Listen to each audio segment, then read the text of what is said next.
Salut à tous, c'est Daniel à Brasserie Galilée. Alors aujourd'hui, je me suis dit que j'allais profiter d'un retour client sur un fût vide pour vous montrer comment c'était fait les fûts Polycake.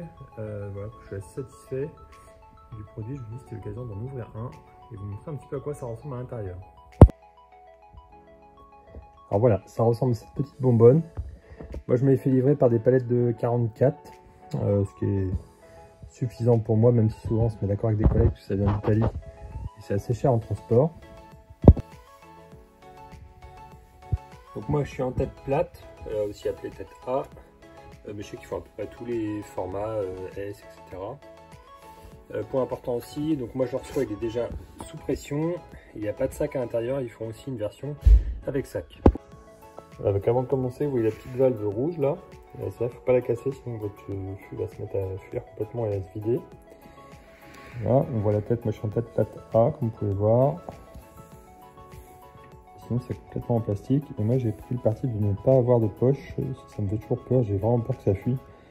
Pas mal de mauvaises expériences de mes autres collègues, donc voilà, je suis parti sur du direct. J'ai eu quelques fuites, mais je vais vous montrer ce que j'ai mis en place pour éviter que ça se reproduise. Voilà, donc pour éviter que ça fuit, ce que je fais c'est je resserre avec cette pince systématiquement, enfin cette clé plutôt d'ailleurs, donc systématiquement avant d'embouteiller, enfin d'enchuter. C'est Polycake qui me l'a envoyé, il a juste falloir que je le réclame, et puis il me l'a envoyé directement. Alors au total on parle de 2 fûts fuyards sur une totale de 200, et depuis que je fais ça, que je resserre, j'ai plus de problème. C'est surtout l'été, là, quand il les transporte, je pense que le plastique se dilate, et du coup on se retrouve, quand il se recontracte, avec la bière froide, à avoir une sorte de fuite. Ouais, ça m'est arrivé 2 fois, donc c'est pas la fin du monde non plus. Surtout depuis que je resserre avec ça, j'ai plus aucun problème. Alors si on jette un petit coup d'œil à tous les pictos, pas fait pour les enfants, ça aime pas le soleil, même si le plastique est traité anti-UV, on va éviter parce que le CO2 se dilate, on risque vraiment de faire une explosion. On évite les produits chimiques, on évite de le percer, on évite de monter dessus, et on évite de faire ce qu'on va faire justement, c'est l'ouvrir. Moi je vais vous montrer comment je le sécurise avant.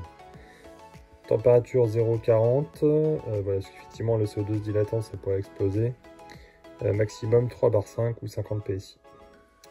Et donc à l'intérieur c'est azote et CO2 quand vous le recevez, donc on évite de respirer ça.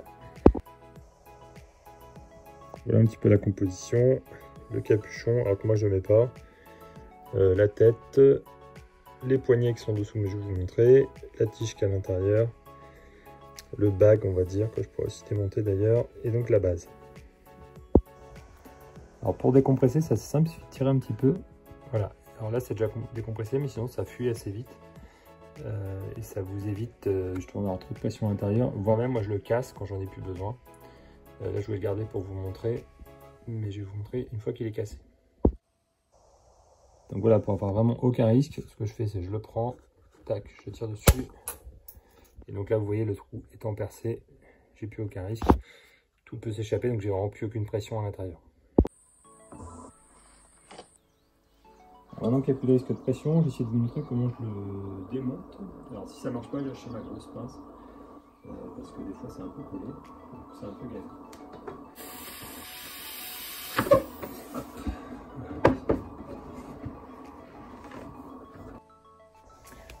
Alors on va se dévisser ce truc là, voilà, donc on voit la tige qui va jusqu'au fond, je vais vous montrer à quoi ça ressemble. Et en théorie, si on prend ici, voilà, on doit voir le joint. Et donc quand on resserre, c'est bien venir coller cette partie-là justement sur la tête. Alors la poignée est tenue par le système de serrage, donc là maintenant que j'ai enlevé le système de serrage et la tête, ça tient plus du tout. Et si on va voir à l'intérieur, voilà, vous voyez le petit résidu. Alors je vais bien vous pencher après pour vous montrer comment c'est fait à l'intérieur. On voit bien mes levures, hein, clairement. Et si vous voyez tout au fond, ça fait une sorte de petit renfoncement. Et la tête va dedans, donc vous voyez, vous allez bien les vider jusqu'au fond. Le petit truc, c'est que quand vous allez avoir du dépôt, bah, autant vous dire que les 2-3 premiers verres, c'est bien trouble. L'avantage par contre, c'est que la levure va rester dans ce petit truc au fond. Donc voilà, c'est facile finalement à évacuer dès les premiers verres. Quand je me débrouille bien, j'évacue un verre de 25 centilitres. Et voilà, la bière elle est de nouveau claire.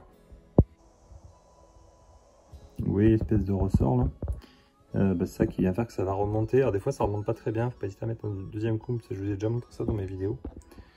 Mais ouais, c'est quand même assez costaud. Et vous voyez, sans le fût, j'arrive même pas à le mettre, c'est vraiment galère. Voilà, c'est tout pour aujourd'hui. Je voulais vous faire cette petite vidéo rapide, je vous montrer ce qu'il y avait dedans. Encore une fois, moi je suis très content de ce que fait Polycake. Voilà, j'espère que ça va rester comme ça en qualité. Je suis en termes de prix, ils ont augmenté leur prix un petit peu l'année dernière. Et là, ils nous ont fait la bonne surprise de rebaisser les prix parce qu'ils ont vu que le plastique était devenu accessible. Alors après, c'est les coûts de transport qui sont assez chers parce que ça vient d'Italie. Et ça, c'est pas top. Alors après, si vous pouvez, vous achetez des palettes à plusieurs et ça amortit bien le coup. Voilà, je vous dis à la prochaine. N'hésitez pas à me laisser un petit commentaire si vous voulez voir autre chose dans la brasserie.